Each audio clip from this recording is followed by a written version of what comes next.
Fortnite est sans doute l'un des jeux ayant connu le plus de changements et ayant reçu le plus de nouveautés. On est passé d'une saison avec Iron Man et Thor à une saison avec Homer et Marge Simpson qui tirent Superman. Certaines saisons étaient vraiment banger, mais il y en a d'autres qui étaient vraiment éclatées au sol. Et oui, je parle vraiment de la saison Star Wars qui était juste horrible, elle était dégueulasse, éclatée au sol. Je me suis alors décidé de vous partager mon avis sur quelles sont les meilleures saisons de Fortnite et pourquoi je les aime, le tout en étant le plus objectif possible, mais en gardant quand même des goûts personnels, et je pense justement que mon top 1 va vraiment vous surprendre. Bref, vous allez découvrir ça, c'est parti. En 10e position, nous avons la saison 3 du chapitre 1. Cette saison en tant que telle était quand même plutôt simple, c'était le tout début de Fortnite, donc il n'y a pas vraiment beaucoup de gros changements, mais c'est à mon avis la première vraie mise à jour de Fortnite, étant donné que la saison 2 ajoutait pas vraiment grand chose de différent à la saison 1. La saison 3, tant qu'à elle, annonçait le début de l'histoire de Fortnite. C'est lors de cette saison que des petits fragments de météorites tombaient du ciel sur la carte, et ce, durant les parties. Non seulement les météorites annonçaient l'arrivée du visiteur, mais de plus, elle rajoutait à nos fins de partie de l'action, du chaos, du suspense. Donc en gros, vraiment une toute nouvelle expérience qui, selon moi, a mis les bases pour toutes les prochaines mises à jour et événements de Fortnite. Elle mérite au moins d'être dans le top 10 et donc c'est pour ça que je l'ai mis en 10e position. En 9e position, nous avons la saison 1 du chapitre 5. Cette saison a ajouté les médaillons. Les médaillons, c'est vraiment un truc que j'ai beaucoup apprécié. Ça donnait vraiment un but à nos parties. Tuer tous les joueurs ayant un médaillon pour être quasiment invincible. Bon, malheureusement, Fortnite a décidé au fil des saisons de les nerf.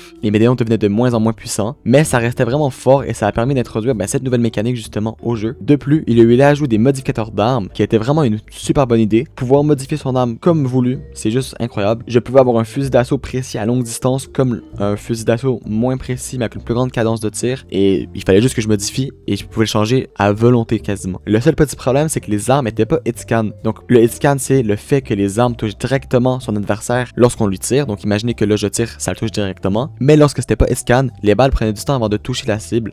Et Fortnite sans scan, c'est un petit peu complexe à jouer, je trouve, et c'est un petit peu moins plaisant et satisfaisant. De plus, on peut pas passer à côté de The Weeknd qui voulait pas quitter la boutique, c'était tellement long. Et c'est aussi une saison un petit peu braquage, parce qu'on avait des boss à tuer pour prendre une carte pour aller dans un coffre-fort. Et tout le monde sait que les saisons braquage, c'est apprécié, et moi j'apprécie énormément ce type de saison. En 8e position, nous avons la saison 1 du chapitre 3. Cette saison, c'est la saison parfaite pour les fans de Spider-Man, dont j'en fais partie. Ce qui, je pense, a marqué le plus grand nombre de joueurs, c'est l'ajout des gants mythiques de Spider-Man. Ces gants sont non seulement une des meilleures armes de rotation de tout Fortnite, si c'est la meilleure à mon avis, mais en plus, c'est tout simplement la meilleure représentation des lance-toiles dans tous les jeux confondus. Et oui, moi honnêtement, j'ai pas joué à d'autres jeux Spider-Man, mais sur les réseaux sociaux, les gens étaient surpris d'à quel point les gants étaient satisfaisants à jouer, amusants, et qui représentaient vraiment bien Spider-Man de la façon dont on les jouait. De plus, c'est une saison qui avait plusieurs villes appréciées par la communauté, comme par exemple Tilted, et aussi de nouvelles villes, comme par exemple le Daily Bugle. Il y a aussi eu l'ajout de la mécanique de glisse, qui aujourd'hui est primordiale, le système de gravité avec les objets, donc les arbres qui tombaient, les roches qui glissaient, le système de tempête avec les tornades, les tentes qui permettaient de stocker des armes pour les avoir dans une partie d'après. Donc je pouvais prendre par exemple tuer un boss, prendre son arme mythique, le mettre dans ma tente, et la partie d'après, j'avais cette arme dans mon inventaire. On a aussi eu la première arme, première personne avec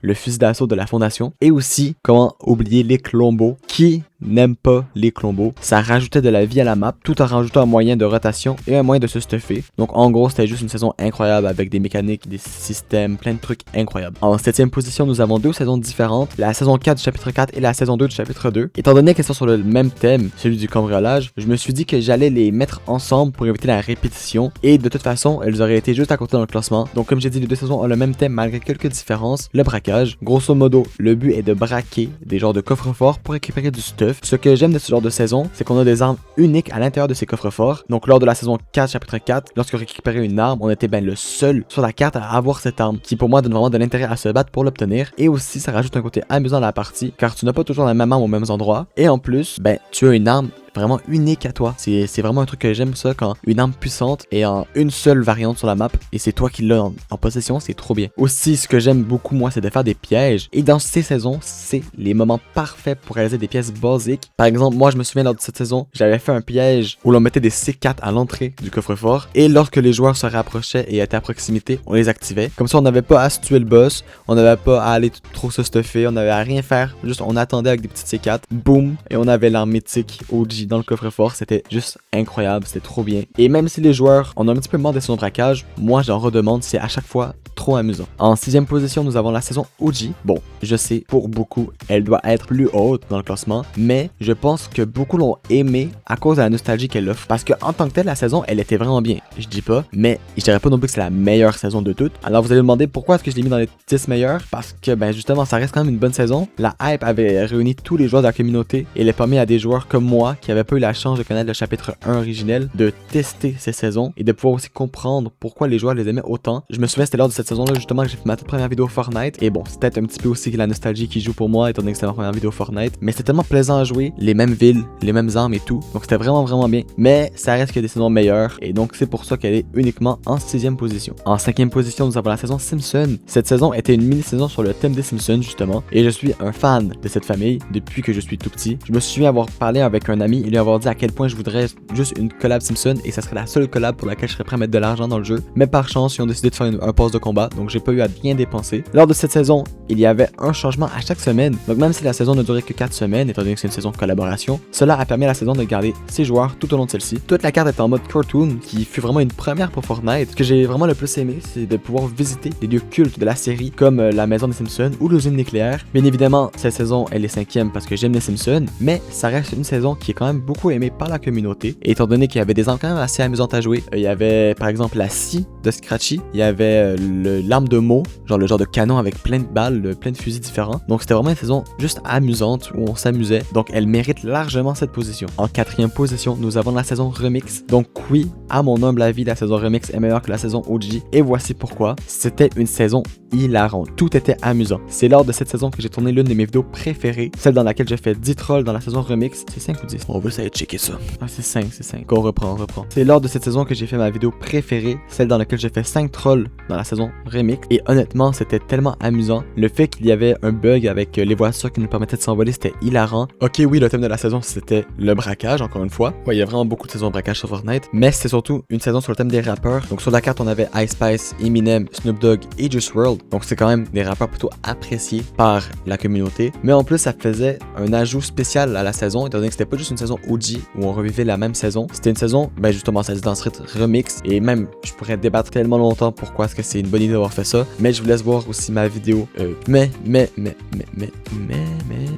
je vais vous laisser aller voir ma vidéo, le pire flop de Fortnite, pour que vous puissiez vous faire votre propre avis. Bref, je pourrais en parler tellement longtemps de cette saison, mais on va passer à la prochaine. Et donc en 3ème position, c'est la saison 4 chapitre 2. Cette saison était la première saison collab de tout Fortnite et c'était sur le thème de Marvel. Il y avait plusieurs personnages tels que Thor, Iron Man, She-Hulk et plus encore. Ce qui était vraiment le plus amusant dans cette saison, c'était tout simplement les pouvoirs qu'on avait à disposition. C'était tellement amusant comme système. J'aime tellement pouvoir tester des choses qu'on voit dans des films, des séries ou d'autres jeux qu'on peut pas vraiment expérimenter à 100%, mais Fortnite nous offre eux la chance de tester ces pouvoirs-là, de se battre avec ces pouvoirs-là, et à chaque fois, ils réussissent à faire des trucs bien. Je sais pas comment ils font, mais il y a jamais d'armes où je suis déçu. À chaque fois qu'ils font des armes collab, c'est toujours vraiment trop bien et trop amusant, et c'est peut-être aussi pour ça que j'adore les saisons collab. De plus, les skins du pass étaient tout simplement incroyables. Mystique, j'aurais tellement voulu l'avoir, mais malheureusement, j'ai pas eu la chance. Sans compter sur l'événement de saison, c'était digne d'un film Marvel littéralement, où on devait battre Galactus. Et donc, en 2ème position, nous avons la saison 2 du chapitre 2. Et oui, elle n'est pas première, mais elle mérite quand même sa place dans le top 3. Cette saison était la première sur le thème du cambriolage, mais ce qui fait de cette saison l'une des plus appréciées, c'est peut-être oui le système cambriolage avec Midas dans lequel on devait tuer des boss, on avait une arme mythique, on pouvait aller dans les coffres forts avoir des armes. Ce que selon moi,